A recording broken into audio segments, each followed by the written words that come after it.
Good morning, ma'am. I am Marcel Villegas, student nurse of Davao Doctors College, and I'm going to perform the perineal care, specifically the perineal flushing. It is a hygienic care that involves cleaning the perineum and genitalia.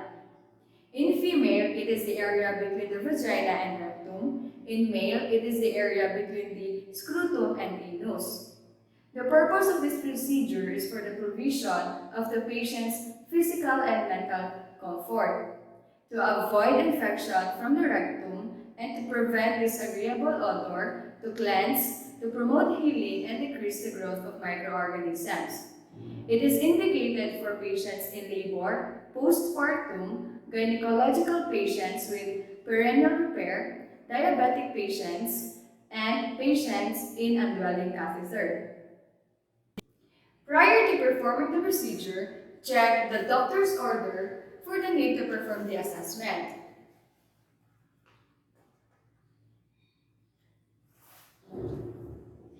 This is to accurately perform the needed procedure to the right client.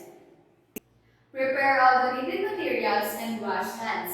Materials such as kidney basin, bedpan, two forceps, the pick up, and the working forceps, pitcher with warm water, jar with cotton balls soaked in cleansing solution, jar with dry cotton balls, antiseptic spray, gloves if needed, maternity napkin, draw sheet to avoid wetting the bed of the client, and rug to avoid wetting the floor.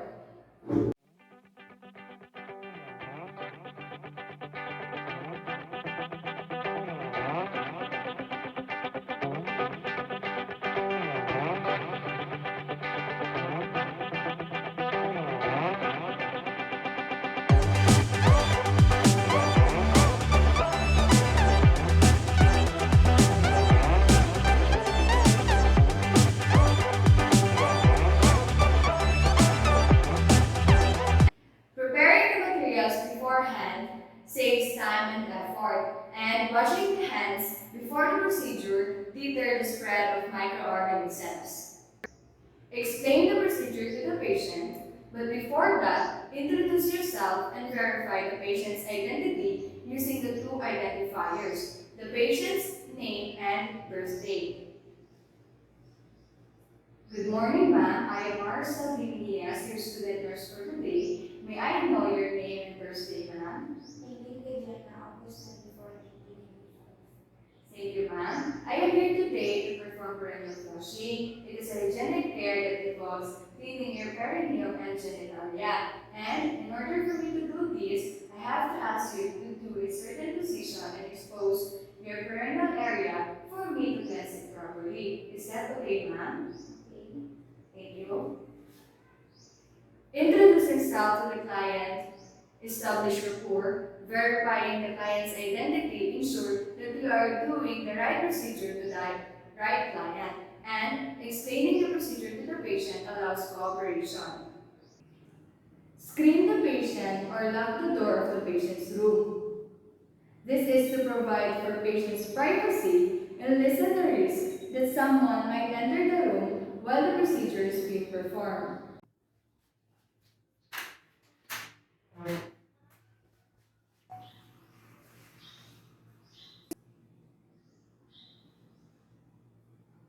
Put draw sheet on the patient's bed to avoid wetting the area of the patient, and put rag or newspaper on the floor to maintain the cleanliness and avoid wetting it.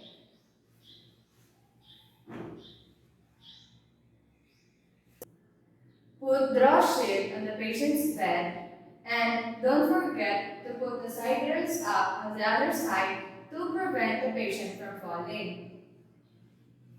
Ma'am? Okay, draw sheet. And maintain the patient's privacy. Ma'am?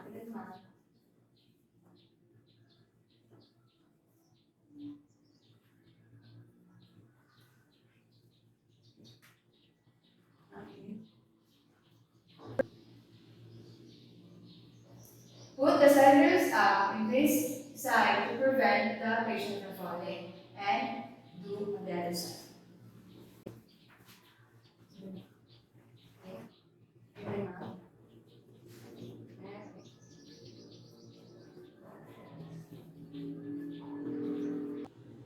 Position the patient in dorsal recumbent and put patient on bedpan. Also, drape the patient properly, exposing only the parts to be cleansed. Positioning the patient in dorsal recumbent for patient's comfort and to visualize properly the area to be cleansed. And minimum exposure lessen the embarrassment of the patient and it provides warmth. Put patient in dorsal recumbent position and expose only the parts to be examined. Ma'am, there's a please.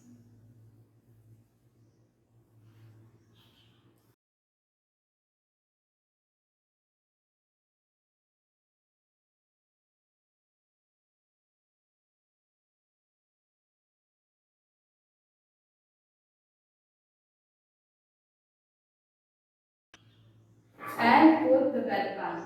Ma'am, buttocks up. Thank you. Get cotton balls soaked in cleansing solution using the pickup forceps.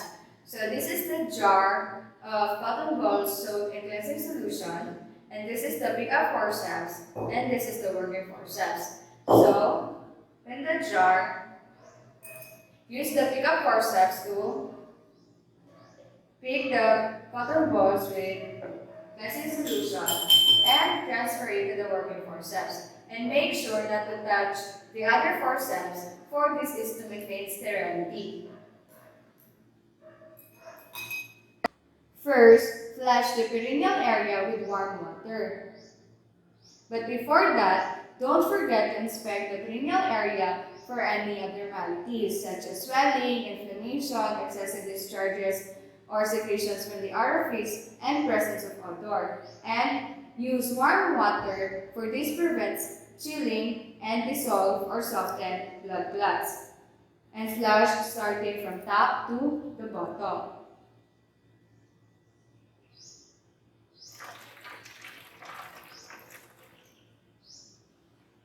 And after that, cleanse external genitalia, starting from the midline of symphysis pubis down to the anus, and never replace the stroke to prevent contamination. So starting from the mons pubis down to the anus and discard. With the next cotton ball, clean starting from the mons pubis in figure of 7 by way of external labrum towards the anus, then discard. Mons pubis, external labrum to the anus, then discard. And do it on the opposite side. Remember to start cleansing from the part away from you to prevent contamination. So in the figure 7, mons pubis, external labrum to the anus, then discard. With another cotton ball, clean starting from mons pubis in figure of 7 by way of internal labrum towards the anus, then discard. Don't forget to start from the part away from you. So from mons pubis to the internal labrum, down to the anus, then discard. And do it on the opposite side. Starting from the mons pubis to the internal labrum, down to the anus, then discard. With another cotton ball, clean the groin starting from groin, going up to the thigh. Use other side of the same cotton ball for near groin. And I'm going to use the check style for cleaning the groin of the patient. And use the sides of the cotton ball. So starting from here and up, and another side, up, and another side, up. Then discard. And don't limit yourself to only one cotton ball if the groin is too dirty or really needed to be cleansed properly. So with another cotton ball from here, and don't forget to never replace a straw. And discard. And do it on the opposite side. Starting from here, up, and last, up. And another one, up, up, then up, then discard. Then, flush the perineum thoroughly with sterile warm water, starting again from top to bottom. So, flush the water.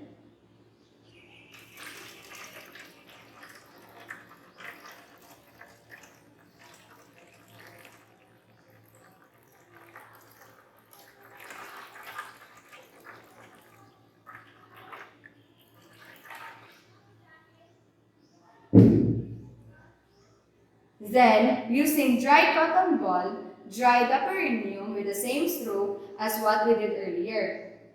So, first cotton ball, starting from mons pubis, to the midline, down to the anus, then discard.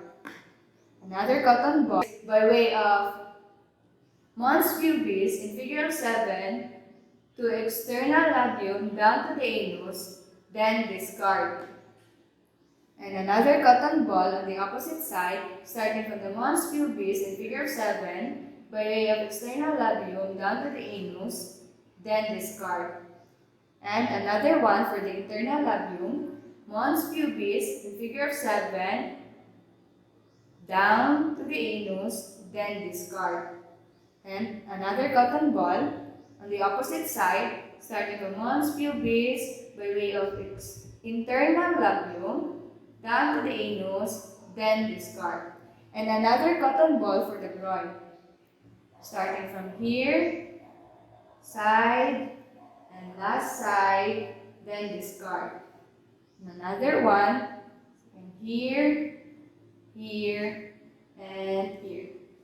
And on the opposite side, from here, here, and here.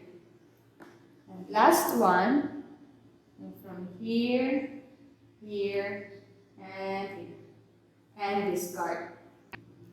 Dry the perineal area properly because moisture supports the growth of many microorganisms. If necessary, take one cotton ball to clean one side of the bottoms and get another one to clean the other side.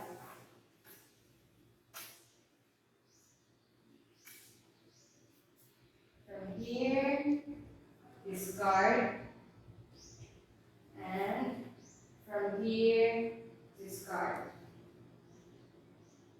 And don't forget to remove the draw shape.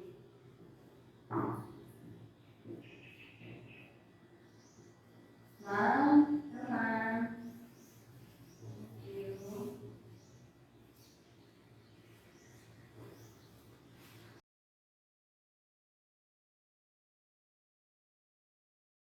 And on the other side. Ma'am, please. Thank you. And put it in a trash bin. Turn the patient on her back and make her comfortable.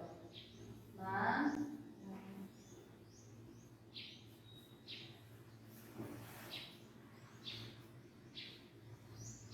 And spray antiseptic as needed.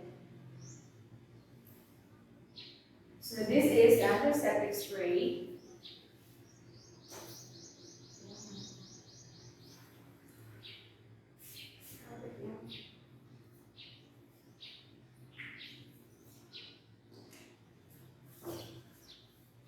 Antiseptic spray promote healing. Put perineal pad in an up-down motion as needed. For this perineal pad will prevent contamination of the vagina and urethra from the anal area.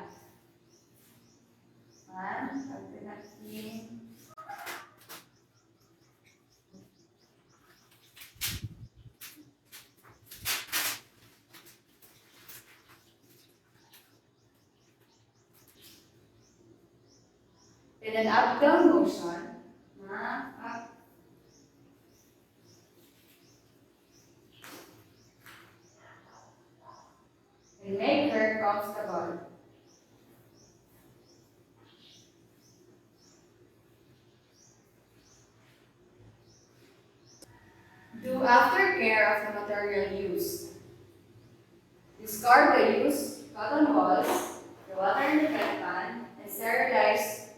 forceps and place the materials on the appropriate places.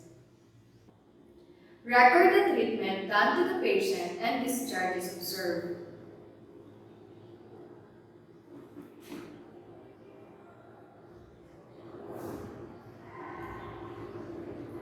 This is for documentation purposes and as a means of remediation.